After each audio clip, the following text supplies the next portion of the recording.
এই চিন্ময় দাসের হাতে হ্যান্ড মাইক কিভাবে গেল আমাকে জবাব দিতে হবে, না হলে পুলিশ কমিশনার চট্টগ্রাম থাকতে পারবেন না। আমরা পুলিশ কমিশনারকে চাই না। আমার ভাইয়ের রক্ত দিয়েছে। এই ধরনের সন্ত্রাসী সংগঠন ইসকনকে বাংলাদেশ থেকে নিষিদ্ধ করা হোক। আপনারা স্বেচ্ছায় পদত্যাগ করুন। আপনারা পুলিশে থাকবেন না, আমরা গিয়ে টেনে হেসে নেমে ফেলবো আপনাদেরকে। ওই আলিফকে যেদিন হত্যা করা হচ্ছে, যেদিন প্রিজন গেটের গাড়ি ঘেরাও করে রেখেছিল, এই জেলা প্রশাসক কার্যালয়ের সামনে পর্যাপ্ত পুলিশ, বিডিআর, আর্মি ছিল। তাদেরকে কেন ডাকা হয় নাই? আমার প্রশ্ন হচ্ছে, আজকে বড় বড় নেতা ইতিপূর্বে গ্রেপ্তার হয়েছে, তাদেরকে জেলখানায় নিয়ে গেলেন। চিন্ময় দাসকে গ্রেপ্তার করার পরে আপনারা কেন সরে গেলেন? কেন সরে গেলেন? পুলিশ কমিশনার সাহেব, আমি আপনার কাছে জবাব চাই। আপনি যদি এর ব্যবস্থা করে না করেন, এই চিন্ময় দাসের হাতে হ্যান্ড মাইক কিভাবে গেল আমাকে জবাব দিতে হবে, না হলে পুলিশ কমিশনার চট্টগ্রাম থাকতে পারবেন না। আমরা পুলিশ কমিশনারকে চাই না। আমার ভাইয়ের রক্ত দিয়েছে।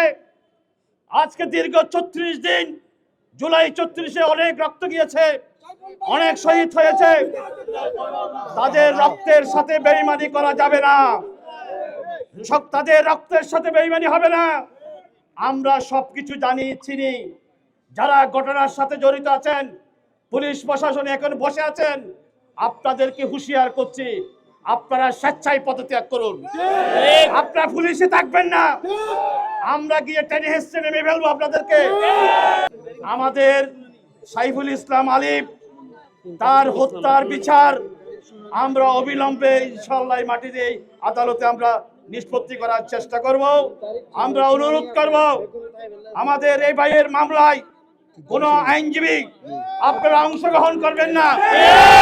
আপনারা অংশগ্রহণ করবেন না। আপনারা অংশগ্রহণ করবেন না। আমরা ন্যায় বিচার প্রতিষ্ঠা করব। আমরা ন্যায় বিচার প্রতিষ্ঠা করব।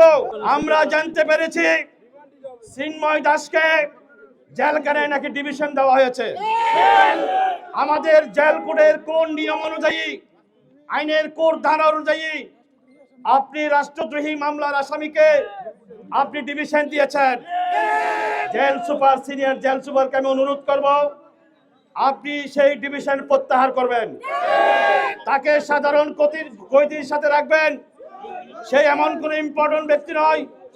বিগত সরকারের আমলে আমাদের অনেক রাজনৈতিক নেতাদেরকে অসম্মান করা হয়েছে, কোনো ডিভিশন দেওয়া হয় নাই।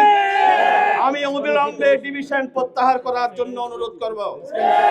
পরিশেষে আমি বলতে চাই, এই আজকে মহামান্য হাইকোর্টে ইসকন নিষিদ্ধের একটি রুল শুনানি হবে। আমরা আজকের এই সভার মাধ্যমে, মিডিয়ার মাধ্যমে মহামান্য হাইকোর্টের আইন কর্মকর্তা, বিশেষ করে অ্যাটর্নি জেনারেল মহোদয়ের কাছে আমার অনুরোধ থাকবে, এই ধরনের সন্ত্রাসী সংগঠন ইসকনকে বাংলাদেশ থেকে নিষিদ্ধ করা হোক।